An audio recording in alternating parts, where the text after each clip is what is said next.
అందరికీ జై శ్రీరామ్. తెలంగాణలో ఉన్న ప్రజలారా, ఒక్కసారి మీరు ఎలక్షన్ల మాయలో నుంచి మనము పంట పొలాలు వేసుకుంటా ఉన్నాం. యాసంగి సీజన్ మొదలైంది. ఇత్తనాల బస్తలు కొనుకొచ్చుకుంటా ఉన్నాం. అలాగే యూరియా బస్తలు కావచ్చు, డిఏపి కావచ్చు, ఇవన్నీ కొనుకొచ్చుకుంటా ఉన్నాం. మరి మనకు పెట్టుబడి సాయం కావాలని మన రైతులు అడిగినటువంటి విషయం మీద తుమ్మల నాగేశ్వరరావు సారు అని అర్థం ఉంది, మర్యాద ఎప్పుడు తప్పలేను. కానీ ఈయన వ్యవసాయ మినిస్టర్, అంటే మన వ్యవసాయానికి మినిస్టర్. ఈయన స్పందించిన విధానం ఏ విధంగా ఉంది, ఎన్ని ఎకరాల వరకు రైతు భరోసా మీద మాట్లాడండి. డైరెక్ట్ నిన్న మాట్లాడండి, కొంచెం లేటుగా, అంటే నిన్న మనము ఈ ఎలక్షన్ల మీద మాట్లాడినాం కాబట్టి లేట్ అయింది. దీని మీద రైతు భరోసా మీద ఆయన ఏం మాట్లాడిండు, ఏ రకంగా రైతులకు సాయం చేయబోతా ఉండు, ఏ రకంగా వీళ్ళ ప్రభుత్వం యొక్క శైలి ఉన్నది, రైతులను ఏ విధంగా వంచకపోతా ఉన్నారు. ఆనాకాలం 1,62,00,000 ఎకరాల పంట సాగు అయితే ఇప్పుడు ఓన్లీ 60 లక్షల ఎకరాలకు సగానికంటే సగం పడిపోయింది. ఎందుకోసం? వానాకాలము పంట నష్టం జరిగింది వరదలకు, దానికి పంట నష్ట పరిహారం ఇయ్యలే. రైతు భరోసా ఆనకాలమే ఎలక్షన్లు వస్తాయేమో, స్థానిక ఎలక్షన్లని ఇష్టానుసారంగా ఆనకాలం రైతు భరోసా చేసిరు. దానికి కూడా మనోళ్ళు చేతుల పైసలు నేను సాగు చేసిరు. మరి ఇప్పుడేమైంది? ఆనాకాలము వరద ఘాతుకానికి గురైన వాళ్ళు దిగుబడి రాక అప్పుల పాలైపోతా ఉన్నారు. ఇప్పుడు అదే రైతు భరోసా మళ్ళా రిలీజ్ చేస్తే వాళ్ళు ఆనాకాలం నష్టపోయిన దానికి ఇప్పుడు పంట పండించుకుంటారు కదా. మరి ఏం మాట్లాడిండు తుమ్మల నాగేశ్వరరావు? అలాగే ఏమున్నది ప్రభుత్వం మనసుల? అలాగే మన ప్రజలను ఏ రకంగా వాడుకుంటున్నారు? బీసీ రిజర్వేషన్లని, ఎస్సీ ఎస్టీ రిజర్వేషన్లని, ఈ రిజర్వేషన్లని, ఆ రిజర్వేషన్లని, మాయలు మొత్తం రిజర్వేషన్ల మీద, కులాల మీద రుద్దుతూ రైతులను తొక్కుతా ఉన్నారు అతల పాతాళానికి అనేది స్పష్టంగా కనబడతా ఉంది. అలా మీకు అన్ని ప్రూఫ్లతో చూపించబోతా ఉన్నా. వీడియో కొంచెం అటో ఇటుగా లేట్ అయినా కానీ వీడియోను మాత్రం ఖచ్చితంగా చూడాలి.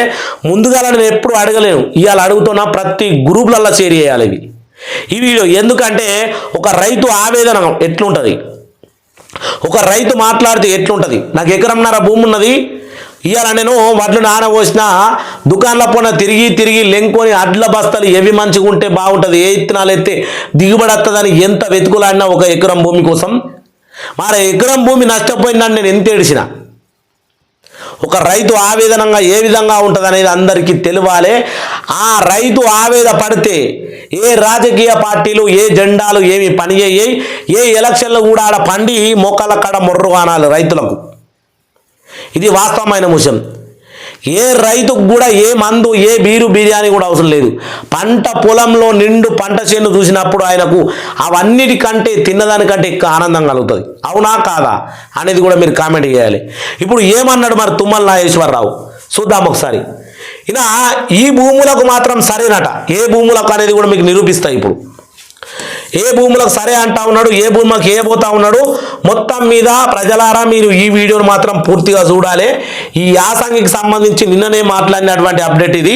కాబట్టి ఏదో ఎప్పటిదో పాత తీసుకొచ్చి కాదు, డమ్మీ కూడా కాదు. ఎవడైనా ఫేక్ అని పెడితే వేరే పార్టీ అని, మీ పార్టీ వాళ్ళని, ఇది రైతులకు సంబంధించిన వీడియో. ఎవరైనా ఫేకు అని పెడితే మాత్రం తోలు తీస్తా కొడక. ఎవడు ఫేకు అని పెట్టినా కానీ చూడబుద్ధి అయితే చూడుర్రి, లేకపోతే మానుకోర్రి. ఫేక్ కాదు, ఇది రియాలిటీ. రైతు భరోసా నిధుల విడుదల పైన బిగ్ అప్డేట్. ఈసారి వారికి మాత్రమే డబ్బులు, ఎవరికి వాళ్ళకంటే చూద్దాం. అది కూడా ఈ యాసంగి సీజన్ రైతు భరోసా నిధులు విడుదల పైన కీలక అప్డేట్ వచ్చింది. ఈసారి రైతు భరోసా నిధులు విడుదల అంశంలో ప్రభుత్వం కొత్త విధానాల్ని అమలు చేయనుందట. ఇకపైన సాగు చేసిన భూములకు మాత్రమే రైతు భరోసా అందించనుంది. దీనికోసం శాటిలైట్ మ్యాపింగ్ విధానాన్ని ప్రవేశపెడతా ఉన్నారు. శాటిలైట్ మ్యాపింగ్ విధానం, ఈ శాటిలైట్ మ్యాపింగ్ విధానంతో ఆనాకాలం కూడా చేసింది కదా. ఇదే శాటిలైట్ మ్యాపింగ్ విధానము ఆనాకాలము కొండలకు, గుట్టలకు, రాళ్లకు, రప్పలకు మరి మీరు రైతు భరోసా ఎందుకు వేసిండ్రు? ఒక ఎమ్మెల్యేకు నా దగ్గర ఉన్నది ప్రూఫ్ చూపించమంటే అది కూడా చూపిస్తా. 75 ఎకరాలు ఉంటే అది సాగులో ఉందని చెప్పేసి ఎమ్మెల్యేకు రైతు భరోసా పడ్డ విషయం. ఎమ్మెల్యేకు, మీ కాంగ్రెస్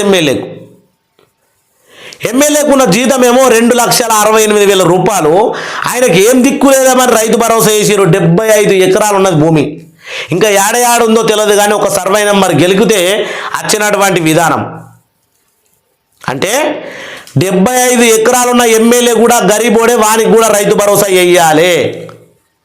ఇది వీళ్ళ విధానం. ఇక శాటిలైట్ మ్యాపింగ్ విధానాన్ని ప్రవేశపెడతా ఉన్నారు. టెక్నాలజీతో నిధులు దుర్వినియోగాన్ని అరికట్టి అర్హులైన రైతులకు మాత్రమే సహాయం అందించాలని ప్రభుత్వం భావిస్తోంది. అయితే ఈ ప్రక్రియ వల్ల నిధులు విడుదల ఆలస్యం అయ్యే అవకాశం ఉందంటా ఉన్నారు. ఇది దీనివల్ల శాటిలైట్ వల్ల దానివల్ల ఆలస్యం అయ్యేది కాదు. ఎన్నికల కోసం సర్పంచ్ ఎన్నికలు కాగానే ఎంపీటీసీ, జెడ్పీటీసీ, ఆ తర్వాత మున్సిపాలిటీ, ఆ తర్వాత ఇంకేమన్నా మనకు ఏమన్నా ఉంటే ఏమన్నా ఖైరతాబాద్ కావచ్చు, ఇక్కడక్కడ ఏమన్నా మళ్ళా దాన్ని ఏమంటారు దాన్ని ఏమంటారు కూడా ఎన్నికలు. మొన్న మనకు జూబ్లీహిల్స్లో జరిగినట్టు ఉప ఎన్నికలు ఉంటే లేట్ అవుతుంది. శాటిలైట్ మ్యాపింగ్ తోలు కాడ లేటు కాదు. కానీ ఇక్కడ రైతులు ఎంత బాధపడతా ఉన్నారు అనేది మీకు అర్థమైతలేదు. మీకు కావాల్సింది ఎన్నికల ముఖ్యం. ఈ ఎన్నికల్లో మొత్తం రైతులందరూ అంటే అందరూ రైతులే. ప్రజలు అందరూ కలిసి ప్రతి ఎమ్మెల్యే పార్టీకి ప్రతి జెండాకు బుద్ధి చెప్పాలంటే చెప్పాలి. ఇగో తెలంగాణలో యాసంగి సీజన్ వ్యవసాయ పనులు మొదలయ్యాయి. వానాకాలం పంటలు పూర్తి కావడంతో రైతులు ఈ యాసంగి సాగుకు రెడీ అవుతా ఉన్నారు. ఈ క్రమంలోనే రైతులు ప్రభుత్వం అందించే సహాయం కోసం, రైతు భరోసా కోసం ఎదురు చూస్తూ ఉన్నారు. అయితే రైతు భరోసా నిధులు విడుదలపైన కీలక అప్డేట్ వచ్చింది.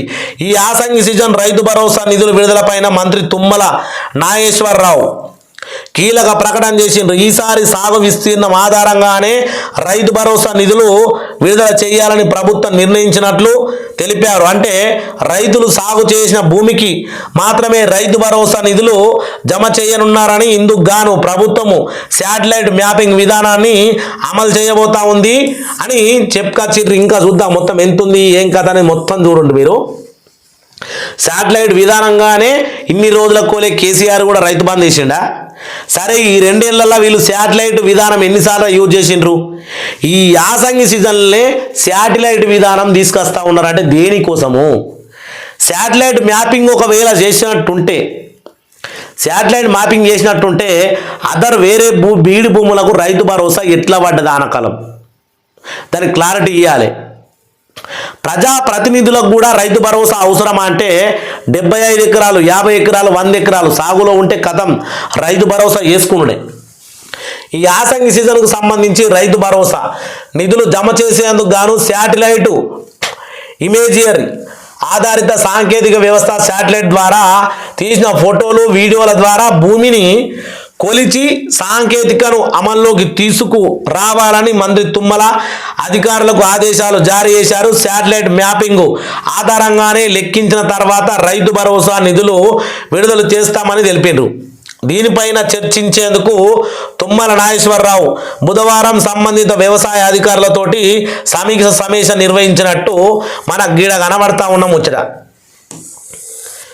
ఇంకా ఈ శాటిలైట్ గురించి మనం మాట్లాడుకుంటా పోవాలి కాబట్టి ఇదంతా శాటిలైట్ గురించి నీ శాటిలైట్ గంగల పోను ఎప్పుడెత్తావు నాయన అంటే శాటిలైట్ అంటా ఉన్నాడు. ఇది ఒకటి చూడు. రియో బుధవారం సచివాలయంలో నిర్వహించినటువంటి సమీక్ష సమావేశంలో మంత్రి తుమ్మల శాటిలైట్ మ్యాపింగ్ సమావేశంతో పాటు పత్తి కొనుగోళ్లు, యూరియా సరఫరా, గత రబ్బీ జొన్న నిల్వల అంశాలపైన ప్రధానంగా చర్చిండ్రు.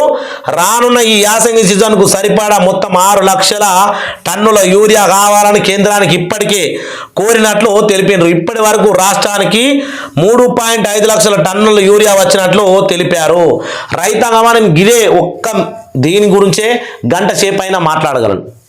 యూరియా గురించి తుమ్మల నాగేశ్వరరావు నువ్వు మాట్లాడాలి, మేము వినాలి. రైతులను చెప్పుతోటి కొట్టించినటువంటి వైనం మీ ప్రభుత్వాన్ని యూరియా కోసం. ఇవాళ నువ్వు అంటా ఉన్నావు కదా, ఎంత కొరత లేకుండా 3.5 లక్షల టన్నుల యూరియాను తెలంగాణ రాష్ట్ర వ్యాప్తంగా దించినట్టు ఇప్పుడే పోయి తెలుసుకోండి మీరు. రేపు పొద్దుగాల యూరియా ఉన్నదా ఒక 10 బస్తాలు యూరియాని వేసుకోకపోతే యూరియా ఉన్నదని మీరు మండల కేంద్రాల్లో తిరుగుండ్రి. యూరియానికి ఏడ తక్కువ లేకుండా ఉన్నది అని అంటే మాత్రము మా ఇంటికి రాండి, నా అడ్రస్ కూడా ఇస్తా. తుమ్మల నాగేశ్వరరావు సారు లేకపోతే నీ అడ్రస్ మేము అందరం మొత్తం రైతులు మండలాల వారిగా ఉన్న రైతులందరూ నీ దగ్గరికి వస్తారు. నీ సచివాలయం అందరికి ఎరికే. తలుచుకుంటే మేము అందరం తలుచుకుంటే రైతులందరూ రారు అని అనుకో. పత్తి కొనుగోలు ఎంత ఘోరంగా, పత్తి దున్నుకాలు ఎంతగా అంటే పత్తి రైతులు ఎంత నాశనం చేసిరు వీళ్ళు. పత్తి రైతులు ఎంత నాశనం చేసిరు అంటే పత్తికి దిగుబడి రాలేదు అని పత్తి చేనులు దున్నుకున్నారు రైతులంతా. ఇంచుమించు ఒక 40,000 ఎకరాలు పత్తిలో మొత్తం దున్నేసారు రట్టిగానే. ఇగో రాష్ట్రంలో పత్తి కొనుగోలు వేగం పెంచాలని మంత్రి తుమ్మల అధికారులు ఆదేశించారు. ప్రస్తుతం రాష్ట్రంలో అన్ని జిన్మింగ్లు మిల్లులు ప్రారంభమైన నేపథ్యంలో ఏమాత్రం ఆలస్యం చేయకుండా పత్తి కొనుగోలు ప్రారంభించాలని స్లాట్ బుకింగ్ అట. స్లాట్ అంటే మనం భూములు అమ్ముకుంటా ఉన్నామా, ఇండ్లు అమ్ముకుంటా ఉన్నామా, ఏం అమ్ముకుంటాం నాకు అర్థం కాదు. కానీ స్లాట్ బుకింగ్లో రైతులు ఎదుర్కొంటున్న సమస్యలు, ఇబ్బందులకు వెంటనే తొలగించాలని అధికారులకు సూచించారు. స్లాట్ బుకింగ్ చేసుకొని పత్తి అమ్ముకోవాలి.